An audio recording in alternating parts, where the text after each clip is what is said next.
Hi, today we're going to talk about branding. What is a brand? A brand is a person's perception of a product, service, experience, or organization. A brand speaks to the mind and heart, while a brand identity is tangible and appeals to the senses. Logos are essentially what we call marks, a recognizable symbol used to indicate ownership of origin of goods. There's different types of marks. I'm going to walk you through all of the types. The first one is pictorial marks. These are well-known objects that have been stylized and simplified. Obviously, we have Apple on the left and the World Wildlife Foundation on the right. Here's an example of more that you probably are very familiar with. See how many on this list you can name yourself.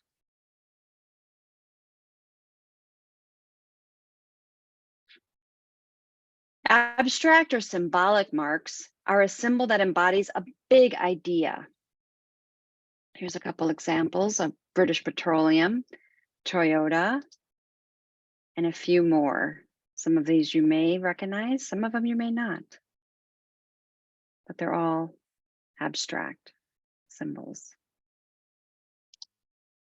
Here's a visual identity of the MIT Media Lab that is inspired by every person in the Media Lab to have their individual icon that is used for their business cards. And it's done through a custom interface developed, kind of highlighting the technology of the MIT Media Lab, as well as the individuality and the collaborative nature of the space.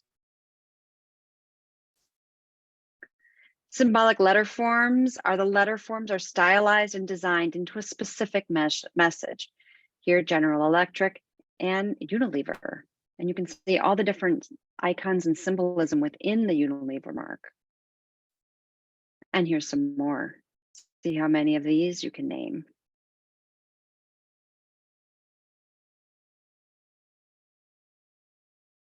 Word marks are probably the simplest form. The name of the company becomes the logo through the use of unique typography. This is clearly not where you're just choosing a typeface and that's the mark. You are customizing the typeface. You're definitely editing it. Here's some examples.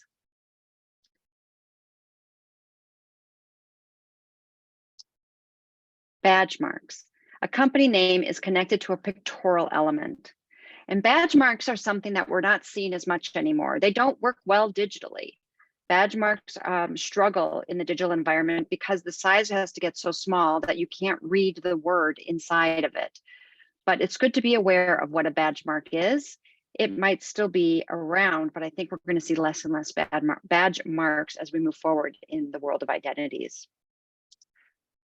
Here's some examples.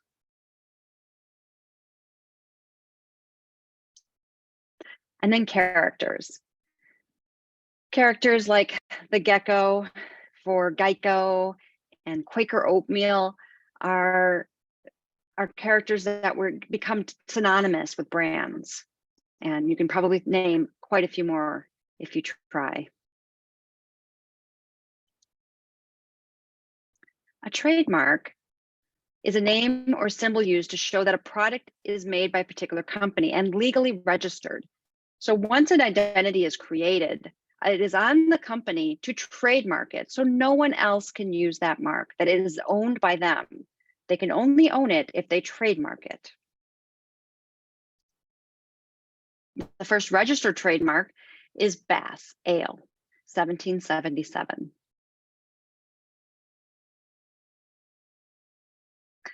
Signature.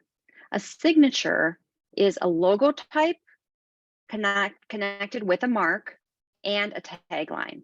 When all three are together, that creates a signature. When all three, I'm going to repeat that. When we have a signature, we have a logo type, a mark, and a tagline. All three equal a signature. So brand needs to answer who, what, and why. Before anything begins, the most basic questions that must be asked and answered are: who is the client? Who is the audience? And what is needed? A logo should grow organically from the answers of these questions. Here are the briefing questions we use when designing a brand. We talk about positioning. Compared with other companies, what is the client's current positioning? Purpose. What is the client's business? What is the client's purpose? Mission. Beyond economics, why is it worth doing? What is the client's mission? Composition.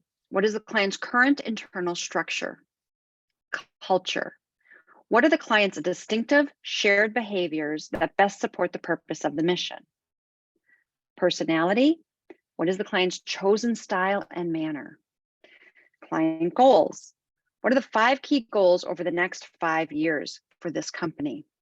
Growth. What are the greatest opportunities for growth for the client and its image? Promises. This is a biggie. What promises does the client make? Because a brand is about communicating those promises. Current audience. Who is the client's current audience? Who are they? Where are they? When are they around, and why? The audience goal. Does the client want another type of audience? What is the desired demographic? Perception. How does the client's target audience currently view the brand? And this would be for more of a rebrand. And what's their desired perception? Number one important is, what is the competition? How is the client different from its competition? Who are we competing against? We need to know who our closest competitors are when we're designing. And what response does the client want from our audience? What do they want them to take away from them? And lastly, what is the marketing objective? What is it we want to accomplish? The best brands stand for something: a big idea, a strategic position, defined set of values, a voice that stands apart. Symbols are a vessel for meaning.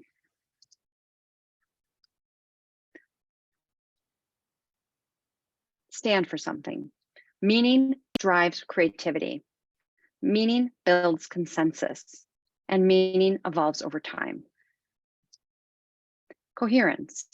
A unified voice, a dynamic central idea, a one company strategy. Every touch point connects. We look at the look and feel, uniform quality, clarity, and simplicity. So the logo development process is as follows. We initially establish criteria, gather information, develop a schedule, confirm contacts, present findings and criteria. The second stage is exploration, clarifying the existing message, explore conceptual approaches, explore formal approaches, confirm application, integrate existing equity if needed, and present exploration results. We then move into the refinement stage, further refine our visuals, finalize custom letter forms, select our final color palette, investigate manufacturing techniques, demonstrate interaction with other media, and present that refinement to our client. We move into applications. This is where we apply the approved mark, apply primary and secondary typefaces, we apply our color palette, identify technical needs of an application, determine materials and manufacturing, and present applications to our client. We then move into production. We produce our digital files for specifications for specific types of digital and printing techniques. We supervise printing and manufacturing if that is involved, and we supervise the delivery of the assets to all of the target players in the company. Lastly, we produce a system, a standards manual. A graphic standards manual helps us share the vision for this new brand with all the people that will be using the brand, whether they're internal or external. We coordinate with outside consultants, we coordinate with in-house departments, and we modify a system as needed for usability. Usually this requires taking and making a large graphic design standards manual or website to have everyone understand the use of this new identity. All right, that's how I have it for today. I want to tell you I'm excited about us starting this journey together on designing identities for brands. And thank you very much.